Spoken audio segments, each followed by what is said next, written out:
রহমানুর রহিম। আল্লাহ আমাদের সালাম, তিনি শান্তি দেন। আল্লাহ রাজ্জাক, তিনি রুজি দেনেওয়ালা। আমাদের তেমনি রব কে না আল্লাহ। এতগুলি গুণের ভিতর থেকে আল্লাহ রবটা প্রথমেই ব্যবহার করলেন। সৃষ্টি শুরু লগ্নে রবটা কেন ব্যবহার করলেন? রব ব্যবহার করা কয়েকটা কারণ রয়েছে বন্ধুরে। তার মধ্যে একটা কারণ হচ্ছে পৃথিবীর বুকে যিনি সমস্ত চাহিদাকে একই সঙ্গে মেটাতে পারেন তার নাম হচ্ছে রব। রবের আবিধানিক অর্থ কি? রবের আবিধানিক অর্থ, রব মানে পালনেওয়ালা, রব মানে কেয়ারটেকার, রব মানে পালনেওয়ালা, পারওয়ারদিগার। কেউ রবের অর্থ আজ পর্যন্ত করতে পারেনি, কিয়ামত পর্যন্ত করতে পারবে না। রবের পালনেওয়ালা, পারওয়ারদিগার এইটুকু বলে শেষ করা যাবে না। রবের ভিতরে যে গভীর তথ্য রয়েছে আজও পর্যন্ত কেউ দিতে পারেনি, পারবে না। একটা দার্শনিক বলেছেন, সামান্য ন্যূনতম আমি দেওয়ার চেষ্টা করছি বন্ধু, তবুও বাকি থেকে যাবে। সেটা কি? সেটা শুনেলেন, একটু লম্বা, আপনারা মুখস্থ করবেন, আমি 3 বার বলে দিব। অনস্তিত্ব থেকে অস্তিত্ব দিয়ে যিনি আনুপাতিক হারে আমাদের চাহিদা মেটান তিনি আমাদের রব। অনস্তিত্ব থেকে অস্তিত্ব দিয়ে, আমাদের অস্তিত্ব ছিল না, যিনি অস্তিত্ব দিয়েছেন, আর এই অস্তিত্ব দেওয়ার পর আমাদের যা যা প্রয়োজন আনুপাতিক হারে যিনি মিটিয়ে যাচ্ছেন তিনি আমাদের রব। জোরে বলেন। অনস্তিত্ব থেকে অস্তিত্ব দিয়ে যিনি আনুপাতিক হারে আমাদের চাহিদা মেটাচ্ছেন তিনি আমাদের রব। তা একজন কবি বলেছেন, আল্লাহ আমাদের রব, আল্লাহ আমাদের রব, আল্লাহ আমাদের রব, এই রবই আমাদের সব। অতএব আল্লাহ তাবারাক ওয়া তাআলা তার রবের পরিচয় নিজে দিলেন, বললেন আলাস্তু বিরাব্বিকুম, আমি কি তোমাদের রব নই? ওই জন্য কোরআনে আল্লাহর কাছে ভিক্ষার ব্যাপারে আল্লাহ আল্লাহ শব্দ না এনে রব শব্দ এনেছেন। রব্বানা ফাগফির লানা যুনুবানা, রব্বানা আতমিম আলাইনা নূরানা, রব্বানা মা খালাকতা হাযা বাতিলান সুবহানাকা ফাকিনা আযাবান নার। আল্লাহর পরিচয় আমাদের কাছে নেই, ঈমান থাকবে কি করে? এটা একটা ক্ষমতা, এটা একটা শক্তি দিলেন আল্লাহ। তারপরে পাঠালেন কোথায়? দুনিয়াতে। কোথায় পাঠালেন? সবাই চলে এসছে না আরো আসছে? এসেছিল, এসেছি, আসছে, আসবে। কথা বলেন আমার সঙ্গে। অনেক এসেছিল, আমরা এসেছি, আমাদের পরেও যারা আসবে তাদেরকে কি বলা হয়? আসার সঙ্গে সঙ্গে দুনিয়ায় প্রথম যেই পা রাখবে গাছ আর ফল, মা হলো গাছ, সন্তান হলো ফল, আর নাভির কানেকশনটা হলো তার বোঁটা। ফলের বোঁটা যখনই কেটে দেওয়া হয় কি বলা হয় ওকে? আল্লাহু আকবার, আল্লাহু আকবার। বাচ্চার কানে আজান দাও, আজান দিয়ে দাও, পৃথিবীর বুকে সে এসেছে।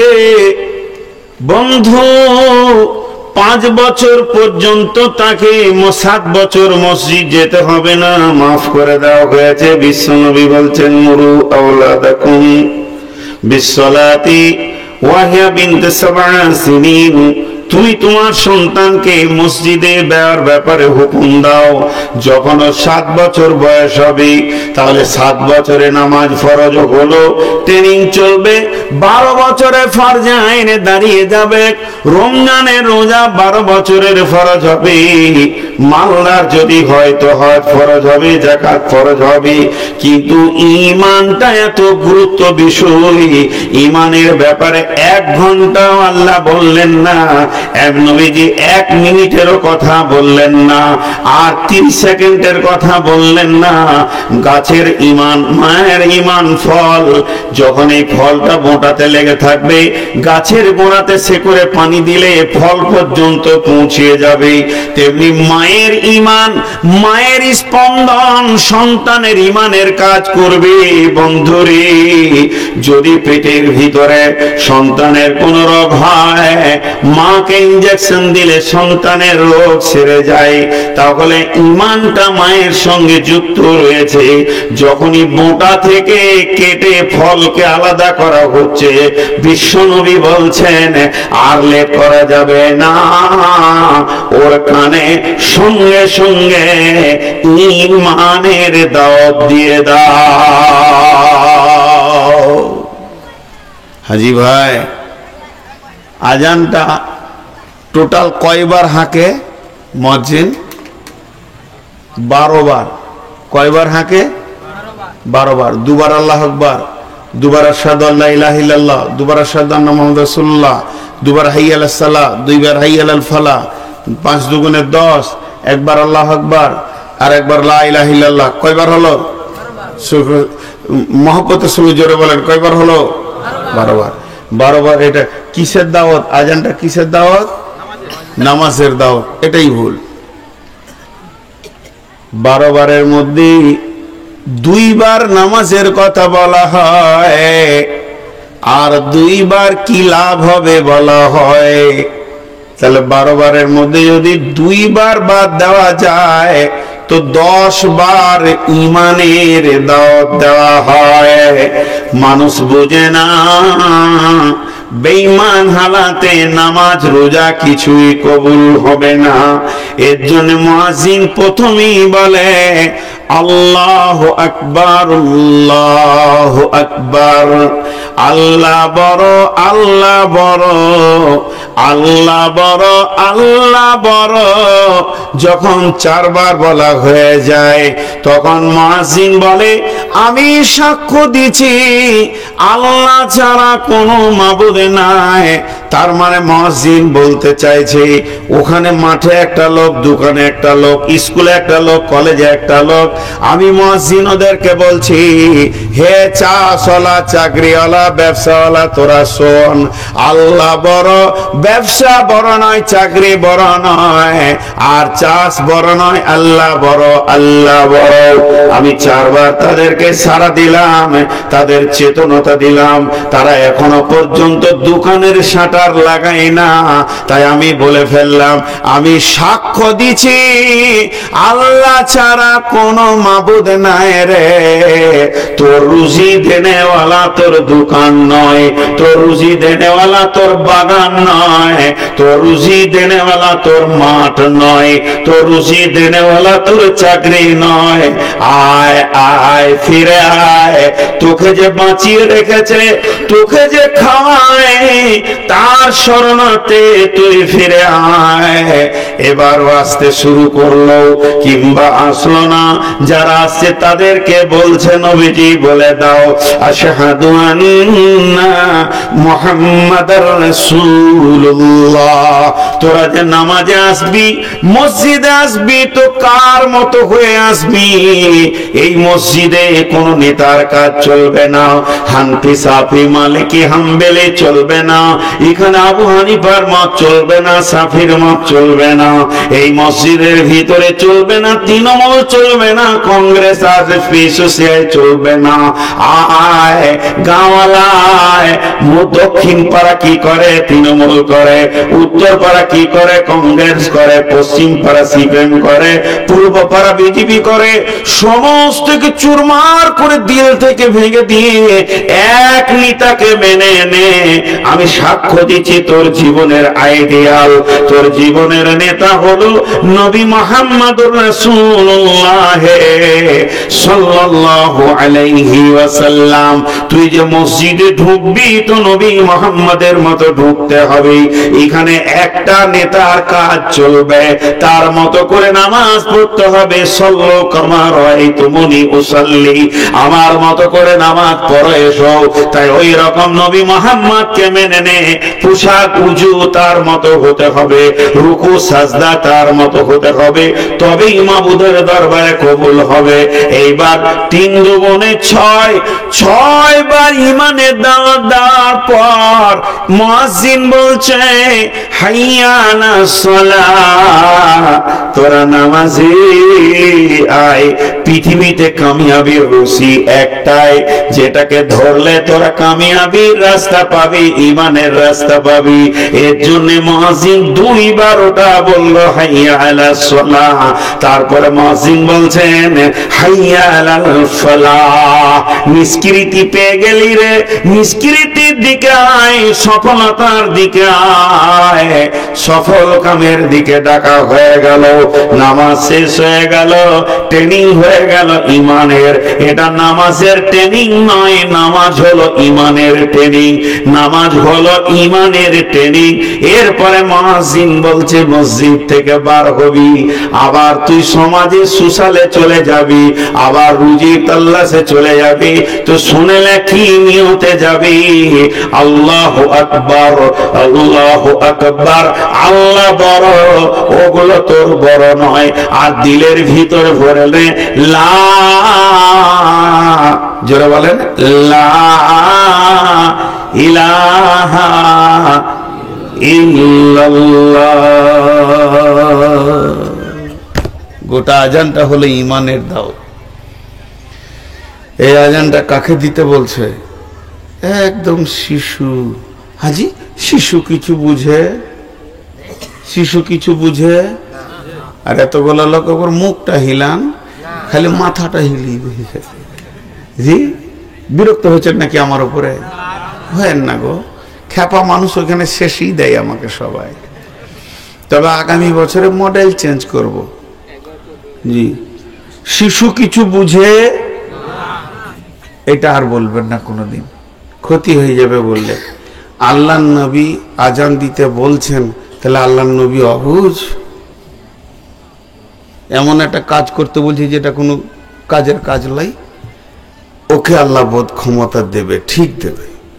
বিশ্বনবী যখন ওর কানে আজান দিতে বলেছেন, তাহলে গুরুত্ব আছে। আপনার আমার বুঝে না আসতে পারে, গুরুত্ব। কারণ শয়তান আক্রমণ করবে, তার আগে তুমি ঢালো। ও খবিসকে আসতে দিও না। হাজি শীটটা যতই দামি হোক, চামড়ার হোক, কিন্তু প্লাস্টিকের লেমিনেশন করে দিলে আর পানি ধরবে না। তো বিশ্বনবী বলছে ওর ছোট হৃদয়ে দিলে তুমি আজানের ধাক্কা মেরে দাও, শয়তান আর ওখানে গিয়ে পৌঁছাতে পারবে না। দাওয়াত ইমানের কত গুরুত্ব, ইমানের দাওয়াত কত গুরুত্ব। জি একটা ছেলে রাস্তায় হাঁটছে, তো একটা ফুল প্যান এই পর্যন্ত গুটিয়েছে, আর একটা গোটাই ফোল্ড ছাড়া আছে। এক পায়ের জুতো পরেছে, তা আবার উল্টো করে। বিরাস করেনি ময়লা, চোখে মেচড়ি, নাকে এইদিকে সব লেগে আছে, গোটা শরীরটা ময়লা। রাস্তায় হাঁটছে, তখনই কাঁদছে, তখনই ড্যান্স দিচ্ছে, আবার গানও করছে, দৌড়ে লাফাচ্ছে, কোথাও দেওয়ালে উঠছে, দাপ করে লাফাচ্ছে। তোকে সব ডাকছে আর বলছে ওই তোর চোখটা ধোগা, ব্রাশ করগা, ছোট ছোট করে ওকে জ্ঞান দিচ্ছে। এই আর একটা জুতা কই, ওই জুতাটা পর, এটা ডান পায়ের লে, এটা বাঁ পায়ের পর। মানে ওর গোটা বডিটাতে খালি ভুলই দেখতে পাওয়া যাচ্ছে। কথার কথা বলছি, 100টা ভুল। ছেলেটা কিন্তু এমএসসি, ওর রেজাল্ট যদি দেখেন তো আপনার মাথা তাঁতা করে ঘুরবে, মেন্টাল রুগী আর কি। তো এইরকম খালি লাফালাফি কুদাকুদি করছে। আপনাদের এই জালসাতে একজন সার্জেন এসছেন, হাসানুজ্জামান, ব্রেন সার্জেন। তো উনি ছেলেটার দিকে এমনি করে তাকিয়ে আছে। কেউ বলে দিল ছেলেটা এমএসসি, তখন হাসানুজ্জামান বলছে হ্যাঁ এমএসসি, অনেকক্ষণ দেখছে। দেখার পর বলছে নিয়ে এসো ওকে। ওকে শুইয়ে দিল, এক্স রে করলো ব্রেন থেকে, ঘাড় থেকে। ও পেয়ে গেছে। ঠিক এখানে মেন শিরাতে একটা টিউমার ইনফেকশন হয়ে ওর ব্রেনের মেন রগটাকে জাম করে দিয়েছে। এর জন্য গোটা ব্রেন ওর জাম, লাফালাফি করছে। ছেলেটাকে নিয়ে গেল, অপারেশন থিয়েটারে শুয়ে দিল, সুন্দর করে কেটে সমস্তটাকে বের করে ব্রেনের সার্কুলার সমস্ত ব্লাড ট্লাডকে চালিয়ে দিয়ে ওষুধ দিয়ে 1 সপ্তাহ 2 সপ্তাহ 15 দিন 25 দিন পর ছেলেটা যখন বাড়ি ফিরছে, ফুল প্যান্ট পরে, আয়রন করা, সুন্দর জুতো, আর ড্যান্স দেয় না, আর গান করে না। ডাক্তার হাসানুজ্জামান বলছেন, বন্ধু যেগুলি তোমরা ভুল দেখেছো এগুলি ওর ভুল নয়, বরং ওর ব্রেনে যেটা মেন দেহ সঙ্গে সেরা উপসেরা, যেটা সার্কুলার দেবে ব্রেনের ব্লাডকে হৃৎপিণ্ড থেকে, সেটা জাম হয়ে গেছিল। এর জন্য ছেলেটার কাণ্ড তোমরা এমনটি দেখেছো। এখন ওই ছেলেটার বডিতে আর ভুল দেখা যায় না। সেটা যেমন শিক্ষিত ছেলে ওই রকম মর্যাদা সম্পন্ন রাস্তায় হাঁটছে, তাহলে এর জুতোটা উল্টা পাল্টা এটা ভুল নয়, এর গায়ে ময়লা এটা ভুল নয়, এর ফুল প্যান্টটা ছিঁড়া এটা ভুল নয়। যেগুলো তোমরা দেখেছো এগুলো ভুল নয়, বরং এই মেন্টাল রোগী ওই জায়গাতে যদি হাত দেওয়া যায় বাকিগুলো ঠিক নিজে রিপেয়ার করে নেবে। আজকে এই গ্রামের লোক, এই সমাজ যারা বসে রয়েছে, এরা বেনামাজি, এরা মাতাল, এরা চোর, এরা জুয়ারি, এরা লুচ্চা, এরা নামাজ পড়ে না, রোজা রাখে না, চুরি করে, ব্যভিচার করে, জুয়া খেলে, সুদ খায়। এটা সমাজের রোগ নয়, মেন রোগ হচ্ছে এদের আল্লাহ আখিরাত আর জাহান্নামের ঈমানটা নাই। ঈমান যদি পরিপূর্ণ থাকতো, ওই ঈমানের এমন একটা শক্তি আছে বডিতে গুনাহকে আসতে দিত না। এখন যদি এদেরকে রিপেয়ার করতে হয় তাহলে ঈমান আর আকীদা তৌহিদের উপরে রিপেয়ার করতে হবে। যখনই এদের ভিতরে তৌহিদের আলো ঢুকে যাবে, আল্লাহকে চিনে নেবে, আল্লাহর পরিচয় এসে যাবে, জাহান্নামের আগুনটা যখন চোখের সামনে দাও দাও করে জ্বলবে, তখন সলিমউদ্দিন কলিমউদ্দিন রাত্রি 12টায় উঠে এসে ইমামের পা দুটি জড়িয়ে ধরে কেঁদে বলবে, আমার রুকুটা ঠিক করে দেন, সাজদাটা ঠিক করে দেন, আর আমি জীবনে সুদ খেয়েছি, কোন তোবাটা করব এটা শিখিয়ে দেন। কারণ বিশ্ব নবীর জামানায় আল্লাহর নবী ওই বেঈমান মুশরিকদেরকে তৌহিদের পানিতে গোসল করিয়েছিলেন, আর শিরকের মতো নোংরা টিউমারকে কেটে কেটে বের করে দিয়েছিলেন, আর সুন্নতের আতর মাখিয়েছিলেন, বেদাতগুলোকে সরিয়ে দিয়েছিলেন। তখনই হযরতে আব্বাস রাদিয়াল্লাহু তাআলা আনহু বলেছিলেন, আমি সুদ তো দূরের কথা, আসলকেও মাফ করে দিলাম। সব থেকে মদের বড় ভাটি ছিল আব্দুর রহমান ইবনে আওফের ঘরে। মদ খাওয়ানোর দায়িত্ব ছিল আব্দুর রহমান ইবনে আওফের। হযরতে আলীর ঘরে, হ্যাঁ হযরতে আলীর ঘরে আবু তালেবের মতো ব্যক্তি বাইজি নাচিয়েছে। আর আমার হযরতে আব্বাস রাসূলের চাচা, তিনি ছিলেন আরবের মধ্যে সব থেকে বড় সুদারু। যেদিন রাসূলের চাচার কাছে তৌহিদ পৌঁছে হয়ে গেল। তৌহিদের পানিতে যেদিন তিনি গোসল করলেন, আশহাদু আল্লা ইলাহা ইল্লাল্লাহ ওয়া আশহাদু আন্না মুহাম্মাদান আবদুহু ওয়া রাসূলুহু বললেন। আর তারপরে বিশ্বনবী কাবাতে দাঁড়িয়ে ঘোষণা করে দিলেন, হে মদিনা মক্কার লোক শোনো, আমার চাচা যাদেরকে সুদের উপরে টাকা দিয়েছে, মাল দিয়েছে, আমি তার যোগ্য ভাতিজা বলছি, তোমরা আসলটা দিয়ে দেবে। আমার চাচা ঈমান এনেছে আর সুদ খাবে না। কেউ খবর পৌঁছে দিল, আব্বাস রে তুমি জানো কি তোমার ভাতিজা কি ঘোষণা করেছে? তোমার সুদকে মাফ করে দিয়েছে। হযরত আব্বাস গিয়ে বলছেন, আমার যোগ্য ভাতিজা সুদেকে মাফ করেছে, আসল দিতে বলেছে। আমি তৌহিদের মতো জীবন পেয়ে আমি আসলটাকেও মাফ করে দিলাম। মেন হচ্ছে ঈমান। ঈমান দেখা যায় না, কিন্তু ঈমানের পাওয়ার আছে। রক্ত কেমন? রক্তের রং জিজ্ঞেস করিনি, রক্ত কেমন? আবার বলছে রং জিজ্ঞেস করিনি, বলছি তো বলছে লাল। কালকে উল্টো পাল্টা বকলে কি বকলে চায়ের দোকানে, মৌলভী সাহেব বলে গেছে নামাজ পড়তে পারে, সব মাফ হয়ে গেছে। কি পাপ করে তার ভিতরে। জি, রক্ত কেমন? লম্বা না চওড়া না গোল? হাত কেমন যদি বলি আপনি বোর্ডে এঁকে দিতে পারবেন। পা কেমন যদি বলি এঁকে দিতে পারবেন। মাথা কেমন যদি বলি তো এঁকে দিতে পারবেন। রক্ত কেমন? কিরকম আঁকবেন? লম্বা, চওড়া, গোল? জি না, রক্তের নিজস্ব কোনো রূপ নাই। কালার আছে লাল, কিন্তু রূপ নেই। আর রক্ত ছাড়া দেহ অচল। এই বডিতে যে পায়ে রক্ত চলাচল বন্ধ সেই পা, যে হাতে রক্ত চলাচল বন্ধ সে হাত, মাথাতে রক্ত চলাচল বন্ধ ব্রেন শেষ। ব্রেন হিমারেজ হয়ে গেছে, এখনো পড়ে আছে এমনি। মূল্য কি মূল্য? জি, রক্ত এত গুরুত্বপূর্ণ বিষয়। এই আঙ্গুলটাতে যদি খালি চলাচল বন্ধ হয়ে যায় তো চিনচিন চিনচিন করবে, না এমনি করতে পারবেন না এমনি করতে পারবেন। তেমনি কোরআন হাদিসের যতগুলি আমল আছে, কোরআন হাদিসের যতগুলি আমল আছে, কোরআন হাদিসের যতগুলি আমল আছে এগুলো হলো বডি।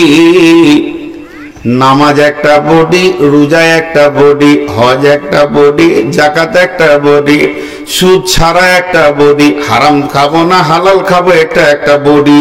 আর সমস্ত বডির রক্ত হলো ঈমান। যে নামাজে ঈমান নাই সে নামাজ কবুল নাই, যে রোজাতে ঈমান নাই সে রোজা কবুল নাই, যে হজেতে ঈমান নাই সে রোজা হজ কবুল নাই, যে দানেতে ঈমান নাই সে দানও কবুল নাই। তার মানে কোরআন হাদিসের 1 থেকে 100 শুরু থেকে শেষ পর্যন্ত যে কোন আমলকে আপনি করতে যান সঙ্গে ঈমানকে লাগবে। ঈমান ছাড়া কোন আমল কবুল হবে না, কবুল হবে না। আরেকটা কথা বলে এবার আমি আয়াতের দিকে চলে যাব। আলাপ, আলাপ বুঝেন? আলাপ আপনারা আলাপ বুঝেন? হ্যাঁ বুঝতে পারছি, কিন্তু এর বিয়েটা বলতে পারছে না। আলাপ মানে কথোপকথন। বাংলাদেশের লোক এটা বেশি শব্দ ব্যবহার করে। এই এখন যদি কোনো লোক আসে তো কি বলবে, মৌলানা আপনি বায়ানটা করলেন, আপনার সঙ্গে কিছু দরকার আছে। আমাদের দেশে কি বলবে? দরকার আছে, বা আপনার সঙ্গে কিছু কথা আছে। আর বাংলাদেশের লোক কি বলে? আপনি ব্যস্ত আছেন, পরে আলাপ করব, আপনার সঙ্গে আলাপ আছে। তা আলাপ মানে কথোপকথন। তাই জীব যে বিষয়ে আলাপ করবে বডি সে রং ধরবে। এটা কোরআনের কথা বলে দিছি। কিন্তু জীব যে বিষয়ে কথা বলবে বডি সেই কালার ধরবে। আরেকবার বলছি, জীব যে বিষয়ে বেশি কথা বলবে বডি সেই কালারটা ধরবে। এবার কেমন কোন জীবের ব্যাপারে আমার একটা 2 ঘন্টার বক্তব্য আছে, তারই সামান্য ন্যূনতম একটা অংশ আল্লাহ তাবারক ওয়া তাআলা বলছেন, ইয়া আইয়ুহাল্লাযীনা আমানুত্তাকুল্লাহ ওয়া কুলু কাওলান শাদীদা। হে ঈমানদারেরা, তোমরা আমাকে ভয় করো। প্রথমে ঈমান দরকার হলো, তারপরে আল্লাহর ভয়টা দরকার হলো। যে আমার আল্লাহ বলছেন কুলু কাওলান শাদীদা। ঈমান ছাড়া মানুষ সত্য কথা বলতে পারে না। মা আমার, বোন আমার, যখনই আমি কারো গীবত করতে বসেছি তখন যদি একবার আল্লাহর ভয় মনে পড়ে আমার দ্বারা আর খারাপ কথা বলা সম্ভব হবে না। তাই আমার আল্লাহ বলছে কুলু কাওলান শাদীদা, নরম ভদ্র কথা বলো। যখনই তুমি জীবের রূপ চেঞ্জ করবে তো বডি চেঞ্জ হয়ে যাবে। আল্লাহ পরে শব্দ বলছেন ইসলিহ লাকুম আমালাকুম, ইসলিহ লাকুম আমালাকুম। আমি তোমাদের গোটা শরীরের অঙ্গ প্রত্যঙ্গের আমলগুলি চেঞ্জ করে দিব। ইসলিহ লাকুম আমালাকুম ওয়া ইয়াগফির লাকুম যুনুবাকুম। আরো তোমাদেরকে বেনিফিট দেব, আরো তোমাদেরকে অফার কে দেব, জীবনের গুনাহগুলোকে তোমাদের মাফ করে দিব, বোনাস দিলাম। এরপরে কি হবে? ওমাইয়ুতিল্লাহ ওয়া রাসূলহু, যে আল্লাহ এবং তার রাসূলের ইতাআতে থাকতে পারবে, ফাকাদ ফাযা ফাওজান আযীমা। এমন একটা তুমি বিপ্লবী বিজয় পেয়ে যাবে, তুমি উত্তীর্ণ হয়ে যাবে, কামিয়াব হয়ে যাবে, তুমি আর কোনো ডিস্টার্বে পড়বে না। তাহলে আমি যদি এক কথায় বলি, জীবকে কন্ট্রোল করো, বডির রূপ চেঞ্জ হয়ে তুমি একদম সাকসেস হয়ে যাবে, সফল কামে পৌঁছে যাবে। গোটা আয়াতের সার অংশ এটাই। তাহলে আলাপে শরীর বডি চেঞ্জ হয়, বডির রূপ চেঞ্জ হয়। এগুলো তথ্যবহুল কথা বলছি, একটু ধৈর্য ধরে শোনেন। এবার আলাপ কেমন? যেমন মানুষ তেমন আলাপ, কেমন যেমন মানুষ তেমন। আমি আজকে আসরের সময় ফোন করলাম কাকে? মানোয়ারকে, আসামের। ওকে আমি খুব ভালোবাসি বলি, তুই করেও কথা বলি কখনো কখনো। তখন আমি জিজ্ঞেস করলাম কেমন আছো? তো ভালো আছি। ভাই আপনি কোথায় আছেন? তাহলে দুটা বক্তার আলাপ চলছে এখন, কিন্তু মাঝে আপনারা কানটা ভরেন, এদের আলাপগুলো দেখেন। ভালো আছি। আজকে বাড়িতে আছেন? তার মানে আমি বাড়িতে নাও থাকতে পারি। বক্তা না বাড়িতে নেই, জঙ্গিপুর এলাকায় আছি।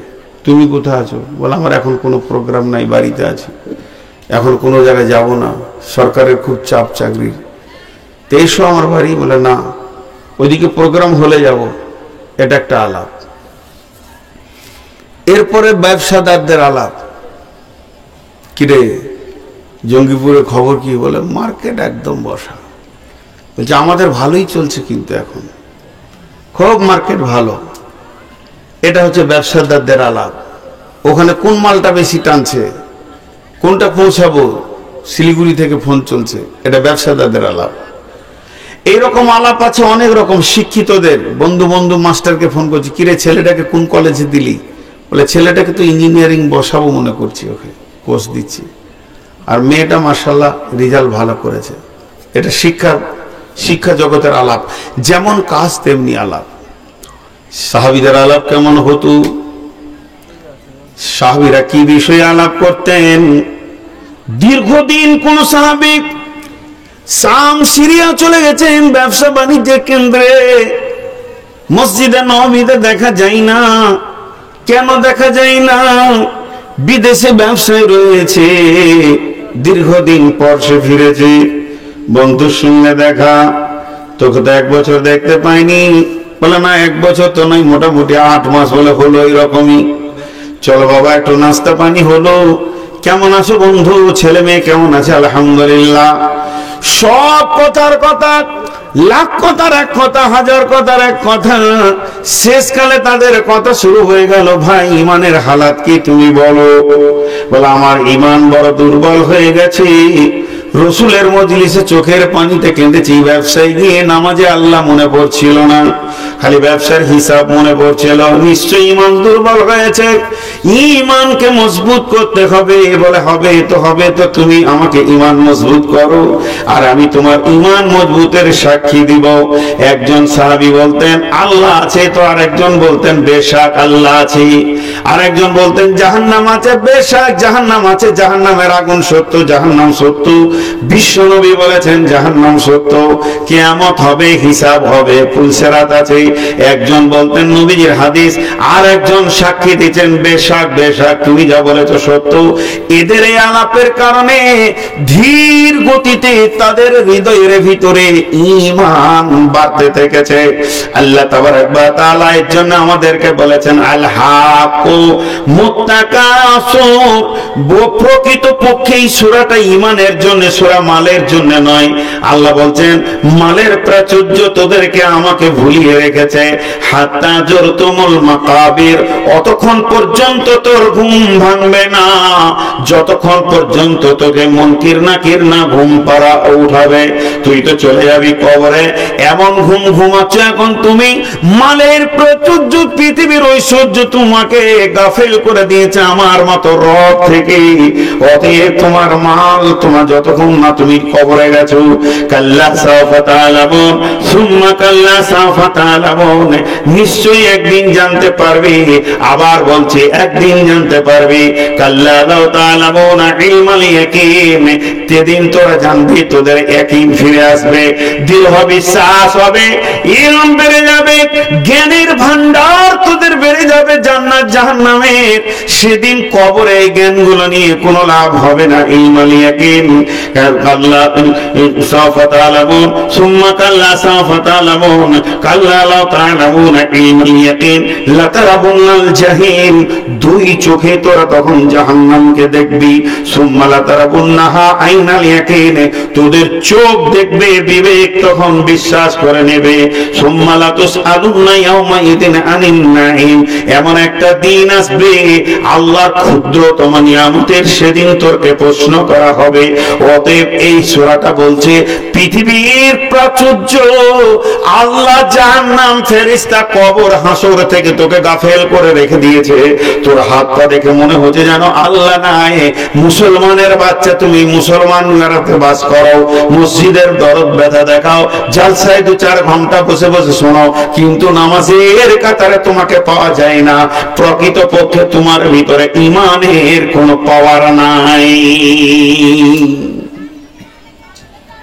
আপনি ঘর যান, আপনারাও যান, আমি একাই চালাবো।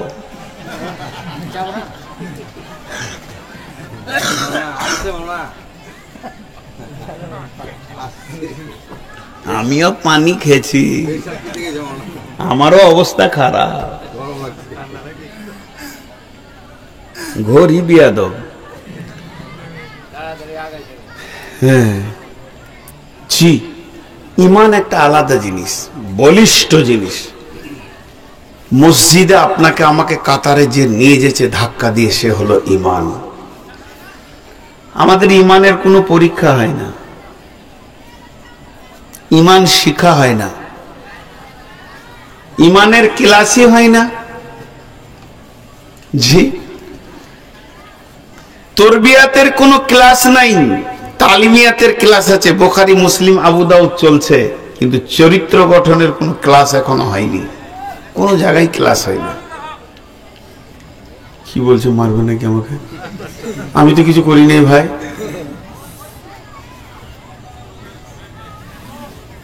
কি বলছো ওরা?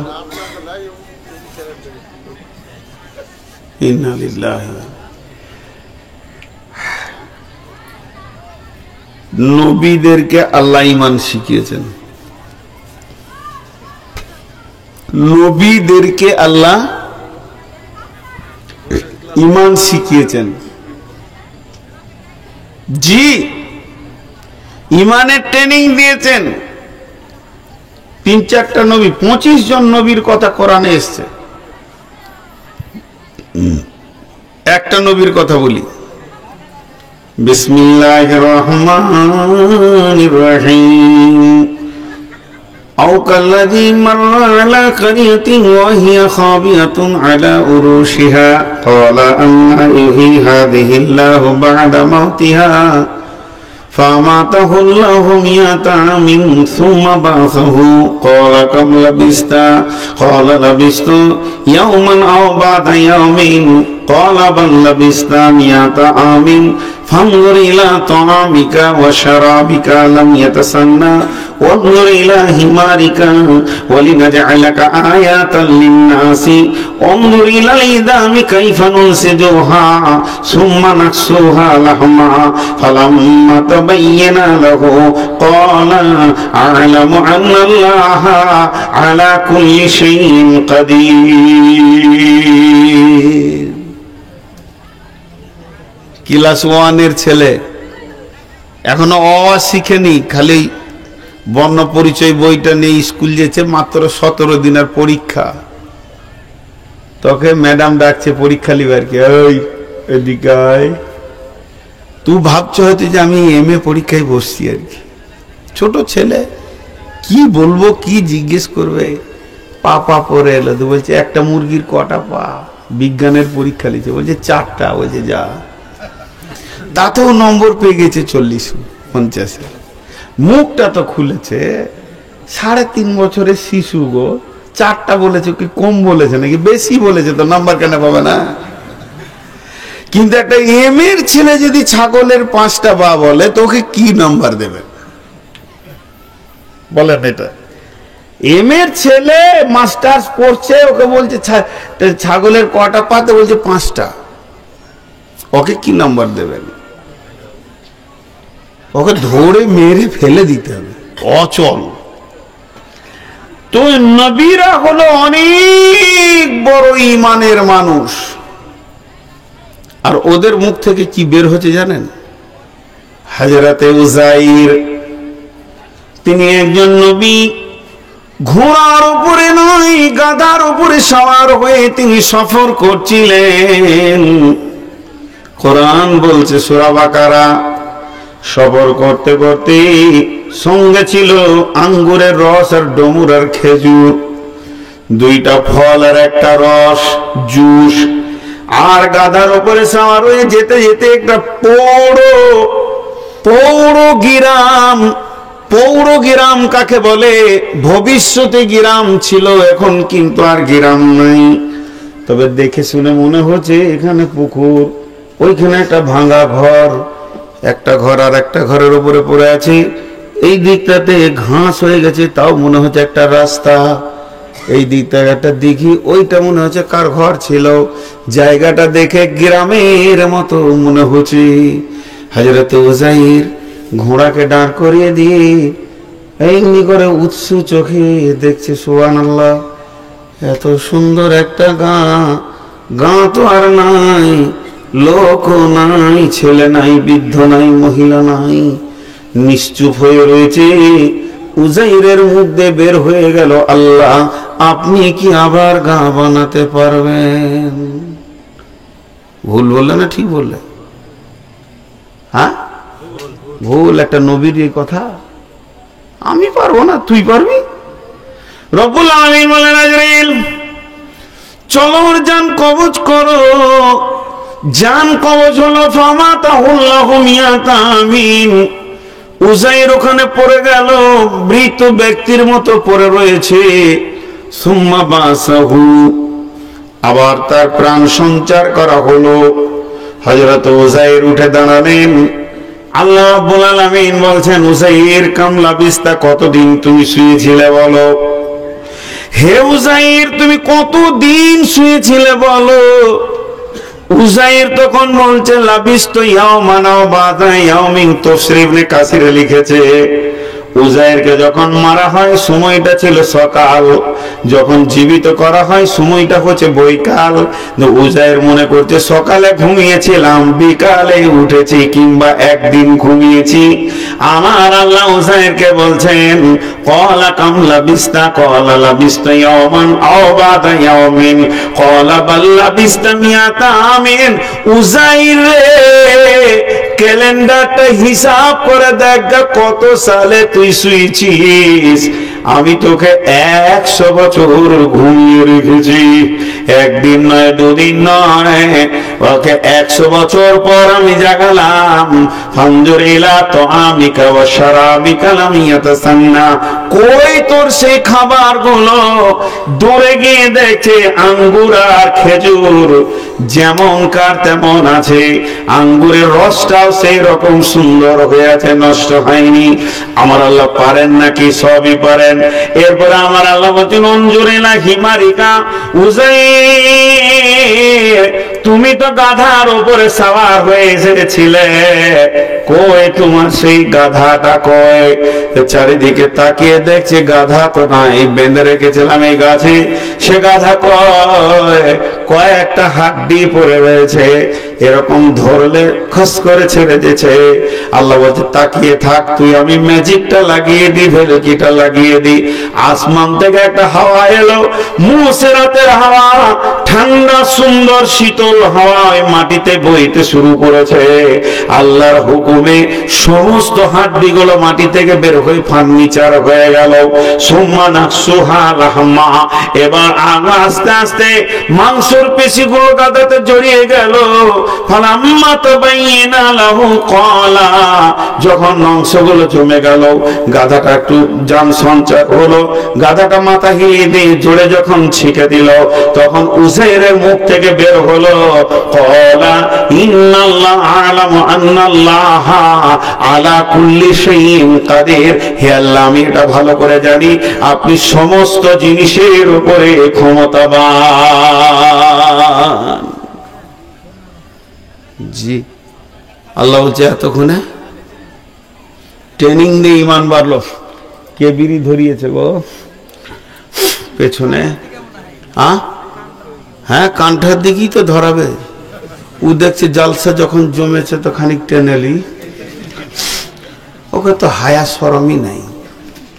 দেখেন, এইভাবে নূহ আলাইহিস সালামকে, এইভাবে ইব্রাহিম আলাইহিস সালামকে, সমস্ত নবীকে আল্লাহ ট্রেনিং করেছেন ইমানের।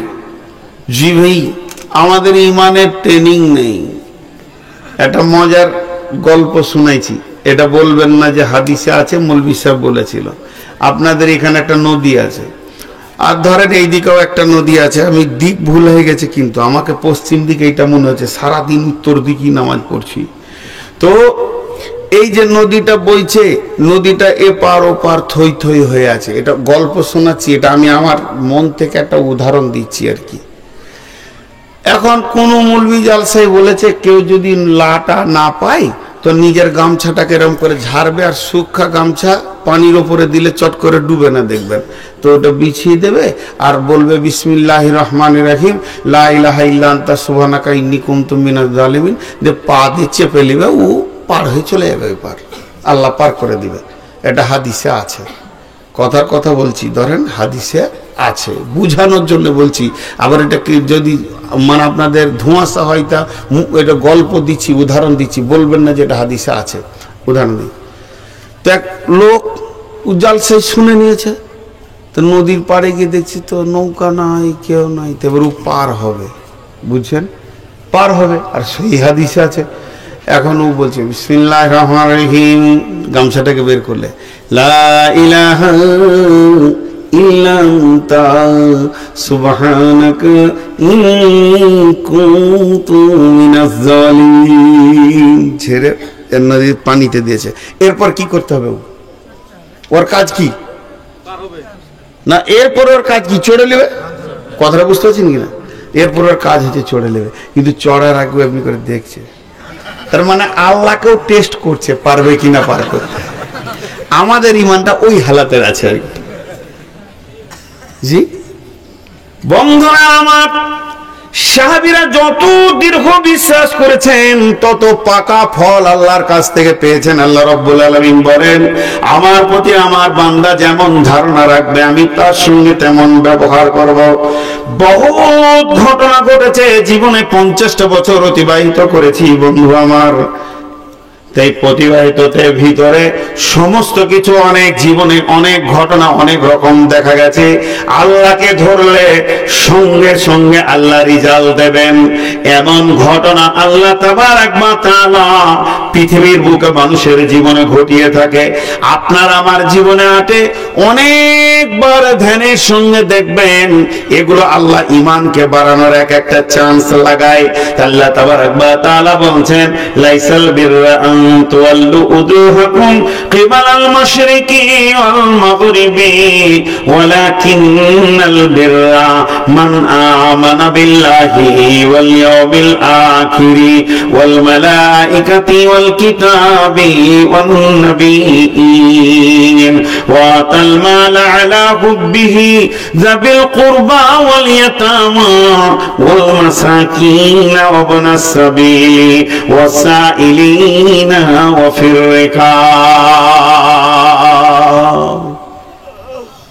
একদম সত্য কথা বলবেন, মিথ্যা কথা বলবেন না। আল্লাহ শুনছেন। চারিদিকে মুসলমানদের যে অবস্থা হচ্ছে, কাটছে। ইউটিউবে আমি দেখলাম কয়েকটাকে কাটা। এই দৃশ্য দেখে ভয় লাগছে না সাহস লাগছে? সকলে বলেন একবার, ভয় লাগছে না সাহস লাগছে? ভয় লাগছে। এটা বেঈমানদের আচরণ। ঈদ আসলে ছেলেরা খুশি হয় কি হয় না বলেন? হয়। আর যুদ্ধ আসলে সাহাবীরা আনন্দ হতেন কি হতেন না? বরং রাসূলকে বলতেন, রাসূলুল্লাহ আমাকে দেন, ফার্স্ট কমান্ডার আমাকে বানান। আল্লাহ রাসূল দোয়া করেন যেন আমি শহীদ হতে পারি। তাহলে তারা মওতকে স্বাগতম দিয়েছে। আর এই যুগের মানুষ মওতকে ভয় করছে। এটা কেন?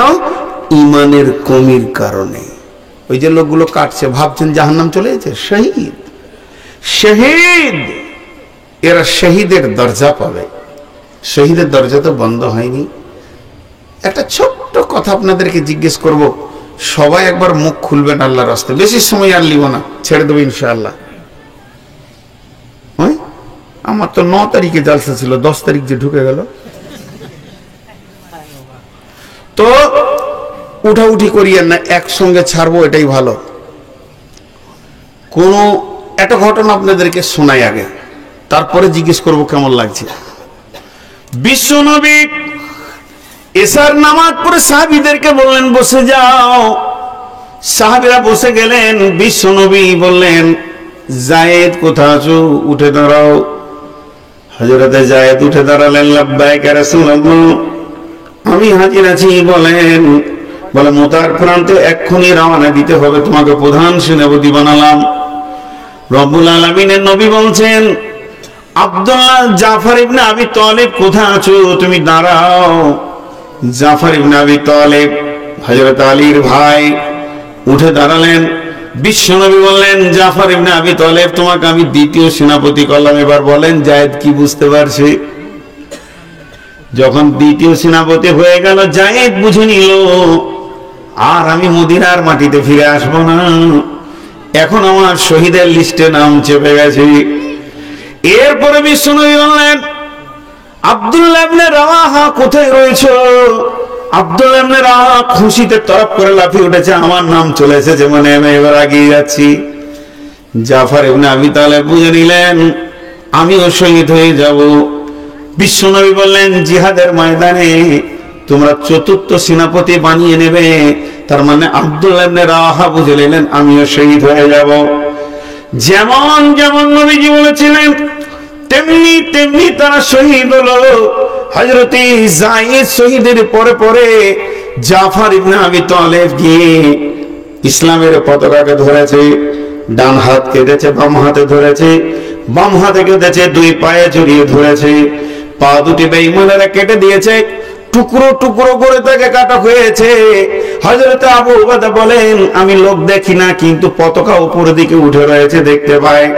দূরে গিয়ে দেখি হযরতে জাফর ইবনে আবি তালেব ইসলামের পতাকাকে মর্যাদা সম্পন্ন করে রাখার জন্য দাঁত দিয়ে ধরে আছে। যেই পতাকাটা আমি ধরে নিলাম, জাফর ইবনে আবি তালেব বললেন, ভাই আমার নাকে জান্নাতের সেন্ট এসে গেছে, এখন আমি আল্লাহর পেয়ারা হয়ে বিদায় নিতে চলেছি, আমার বিদায় সালামটা বিশ্ব নবীর কাছে তুমি পৌঁছে দিও। তৃতীয় সেনাপতি আব্দুল্লাহ ইবনে রাওয়াহা এসে পতাকা নিয়ে এলেন।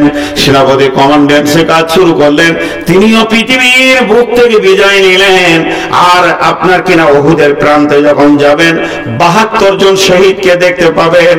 আল্লাহ হতভাগাকে ওই শহীদের কবর ৯ থেকে ১০ বার জিয়ারত করার তৌফিক দিয়েছেন।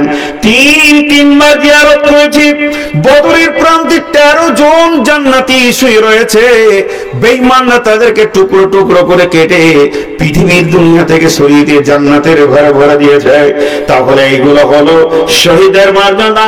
আল্লাহর নবী বলছেন, শহীদরা কোনোদিন মরে না। কোরআন বলছে তাদেরকে প্রতিদিন রুজি দেওয়া হয়। পৃথিবীর জীবিত মানুষ যেমন খায়, তারা শহীদরাও প্রতিদিন খায়। তাদের আল্লাহর সঙ্গে কথোপকথন হয়। শহীদরা বলে আল্লাহকে, মাবুদ, শহীদের যে এত মর্যাদা যদি আগে জানতাম, আমি মরার পরে জানলাম। আল্লাহ তুমি আমাদের, আমরা কিছুই চাই না, জান্নাতের সমস্ত নিয়ামত থেকে বেরিয়ে যেতে চাইবে একমাত্র শহীদ। তারা বলবে, মাবুদ আমাদের জান আবার দেওয়া হোক, আমরা বারবার আপনার রাস্তায় শহীদ হব। শহীদের মর্যাদা কতটা! যখন কাউকে শহীদ করা হয়, আপনি চোখে দেখছেন ওকে কাটছে, চিল্লাইছে, কিন্তু জান্নাতের সেন্ট পেয়ে যাবে। আর রক্তটা যখন মাটিতে চেয়ে পড়ে যাবে, সমস্ত জীবনের গুনাহ মাফ হয়ে যাবে। আল্লাহর নবী বলছেন, শহীদের জানটা পিঁপড়ে কাটার মতো যায়। অতএব এগুলো ভয় করলে হবে না। আপনার আমার বুঝা আসুক চাই না আসুক, বিশ্ব নবী যা বলেছেন তা সত্য। ১ নম্বর হলো পিঁপড়ে কাটার মতো কষ্ট হয়। ২ নম্বর হলো রক্তটা মাটি টাচ করলে তার জীবনের গুনাহ মাফ হয়ে যায়, শুধু ঋণের গুনাহ মাফ হয় না। ৩ নম্বর হলো শহীদরা জীবিত আল্লাহর সঙ্গে কথা বলে। শহীদের আত্মাগুলো আপনার কিনে জান্নাতে পাখির মতো বাগানে তারা ঘুরে বেড়াবে। শহীদদেরকে আলাদা সম্মান দেওয়া হয়েছে। অতএব আল্লাহ তাবারাক ওয়া তাআলার নবী শেষ কথা বলেছে, কারো যদি শহীদের তামান্না না থাকে, যা তার মত হবে মুনাফিকের মত। আর কারো যদি শহীদের তামান্না থাকে আর বিছানায় মরলো, আল্লাহ শহীদের দরজা দান করবি। আমি এতগুলো কথা বললাম তার একটা প্রশ্ন করার জন্যে। এই ঘটনাটা তো আমার কাছে প্রথম শুনেন নাই, জীবনে অনেক আলেমের কাছে শহীদের কথা শুনেছেন। তো যখন খুতবাতে বয়ানে শুনেন, তখন মনে মনে এরকম হয় যে আমি যদি আবু জাফর হতাম তা ভালো হতো। হয়? আরে কথা বলে না কেন রে ভাই? আমি জিজ্ঞেস করছি তো কথা বলছেন না, কি আজীব জায়গায় কথা। আপনাদেরকে তো আমি জিজ্ঞেস করছি, হ্যাঁ নাটা বলেন ভাই। না আপনাদের কি মনে হচ্ছে যে আমি আপনাদের সঙ্গে বেয়াদবি করছি? বুঝতে পারিনি, তাহলে আরেকবার বলছি। এই যে শহীদদের ঘটনাগুলো শুনলেন, শোনার সময় মনে হয় যে আমি সেই জামানায় থাকলে শহীদ হতাম। হয় কি হয় না? তো সেই জামানায় কি দরকার আছে? এই জামানায় শহীদ হন, একই তো মর্যাদা পাবেন। হাসছেন কেন? হাসির কথা তো লয় এটা। হ্যাঁ, এটা তো হাসির কথা আমি বলিনি। একই তো মর্যাদা পাবেন।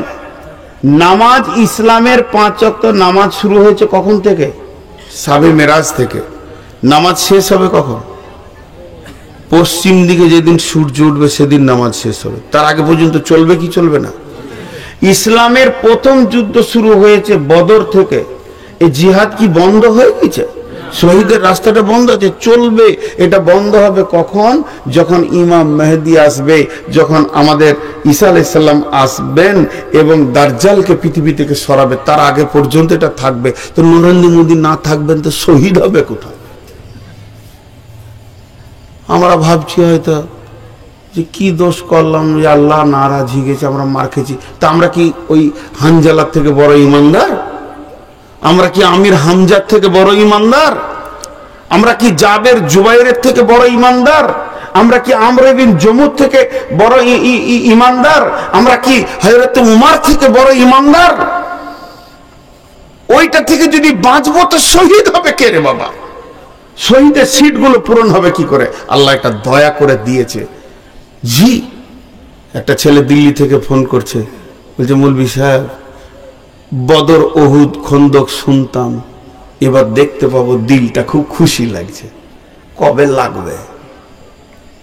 ইমানদার, ইমান একটা এমন চাহিদা, বিশ্ব নবী বলছেন মাস ওয়ান মাস বিন জাবালিন রাদিয়াল্লাহু তাআলা আনহু قال اوصاني رسول الله صلى الله عليه وسلم بعشر كلمات لا تشرك بالله شيئا وان قتلت او حرقت। কত কঠিন কথা! লা তুশরিক বিল্লাহি শাইয়া। হে মাজ, মাজ রে, আমি আখিরি পয়গম্বর, তোমাকে 1 নম্বর সিরিয়ালে ওসিয়ত করছি, তুমি কান করে শোনো। 10টার মধ্যে প্রথম নম্বরটা কি? লা তুশরিক বিল্লাহি শাইয়া। খবরদার আল্লাহর সঙ্গে কাউকে শরীক করিও না। ওয়াইন কুতিলতা আও হুররিকতা, যদিও তোমাকে কেটে পিস বানিয়ে দেওয়া হয় তবু আল্লাহর সঙ্গে শরীক করিও না। আও হুররিকতা